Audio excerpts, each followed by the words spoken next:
Okay, so this is the tile. 2 feet by 6 inches.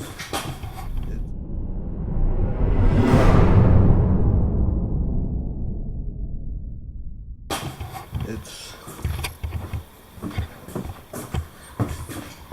this tile here.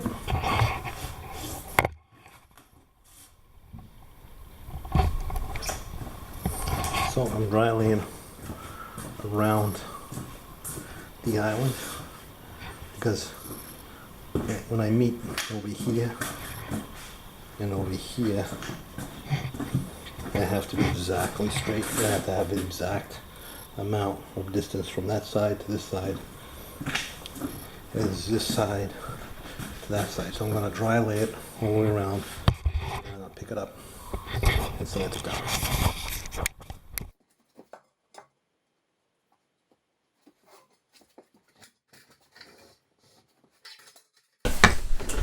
Okay, so going around an island on a kitchen floor, or really anything that you have to tile around and then meet on the other side, can be a bit challenging to do, especially when you've got a very narrow grout line.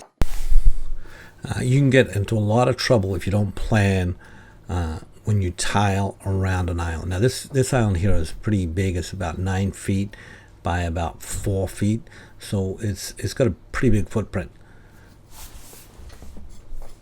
So if you didn't plan for this and you just started, you got your straight edge or your lines or whatever you got, and you just started to install tile and just work your way around it, installing the tile as you go, when you get to the other end where the tiles have to meet, you can get into some pretty deep trouble because it's not difficult to run off. In other words, when you get to the opposite side, your grout line could either be too big or worse, you can't get the tile to fit because it's too narrow. So what I do when I have to go around an island is I dry lay the tile. So what I mean by dry lay the tile is that I am going to put the tile down, cut all the pieces in, put in the proper grout line. Like I said, in this case, it's a 1/16 of an inch, and cut it in all the way around the island. I'm going to use my straight edge on one side and then possibly another straight edge on the other side when I get to that depth, and make sure that I am exactly where I need to be. So on this floor, before I did anything, I did a layout to see exactly what my pieces will be everywhere I go. That's actually a topic for another video, but I know what all my cuts will be on the narrow side before I even start. And the line you see here is actually my baseline. That, I don't know if you can see it or not. So that line is my baseline in this case, and that's what I measure everything off as far as the width of the kitchen. And that line extends from one end of the room all the way from the laundry room all the way to the other end of the kitchen.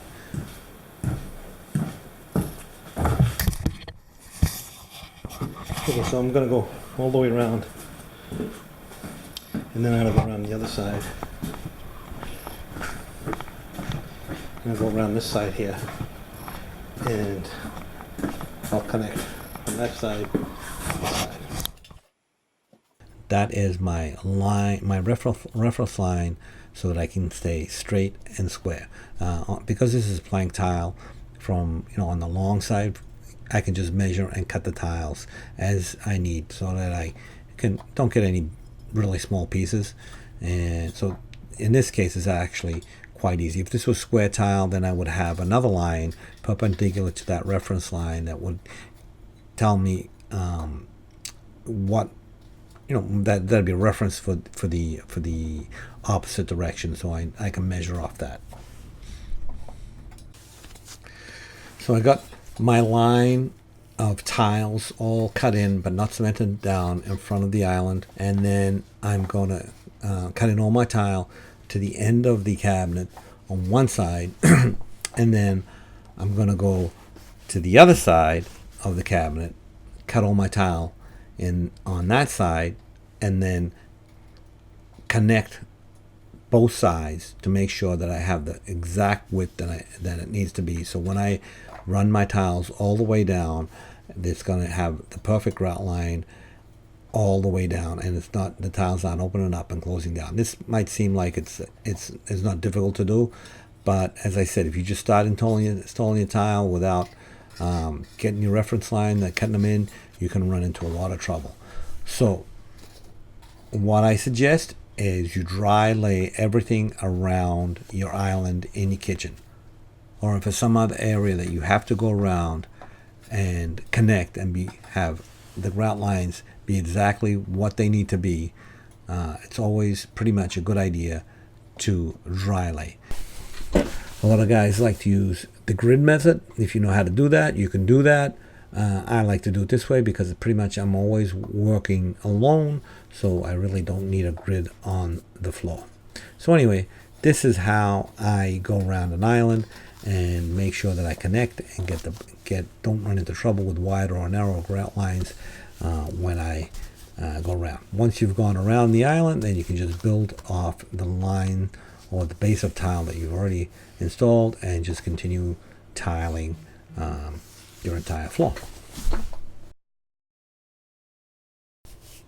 Okay, so as always, don't forget to subscribe, leave your comments in the comment section, and check out my online store, divsmart.com. Just in case you've never seen my videos, my name is Sal de Blasi.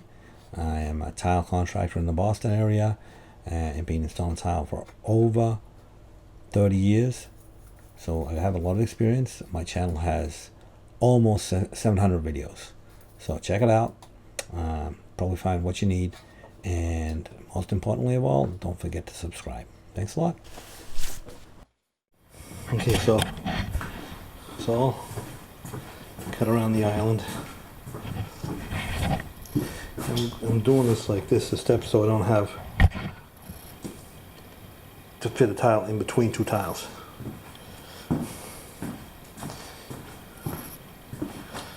So I am dead on here. I'm gonna cement them down.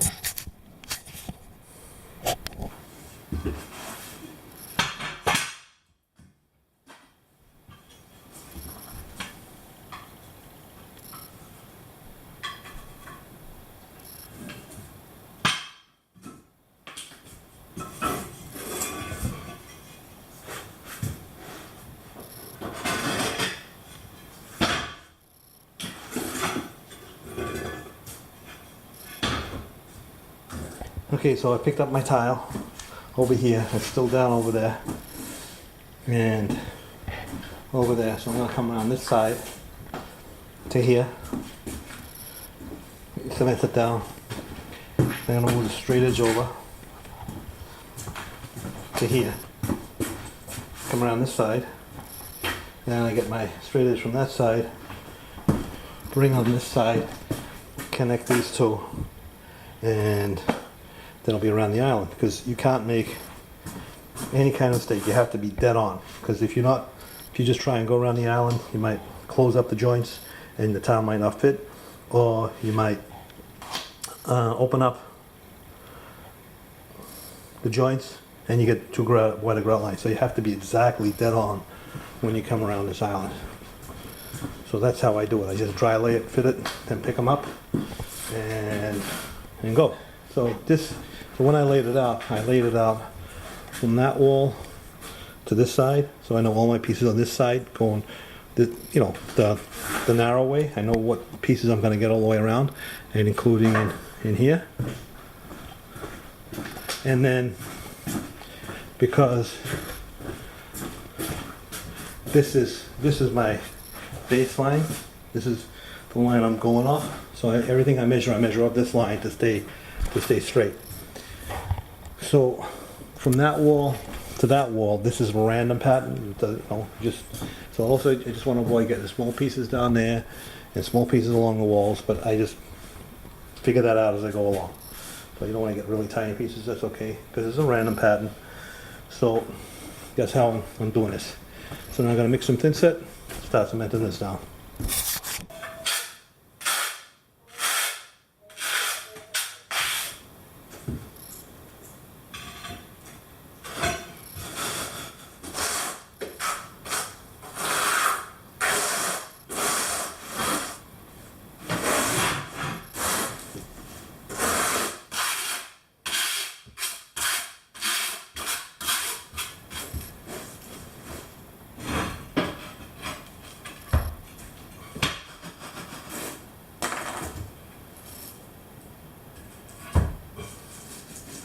Okay, so this is what I got done on Friday. All around here. These boards are in to hold the clips so they don't push out when the thin set dries. And some of these tiles are loose for the same reason, just to hold the clips in. Now I'm going to go around the rest of the way around the island.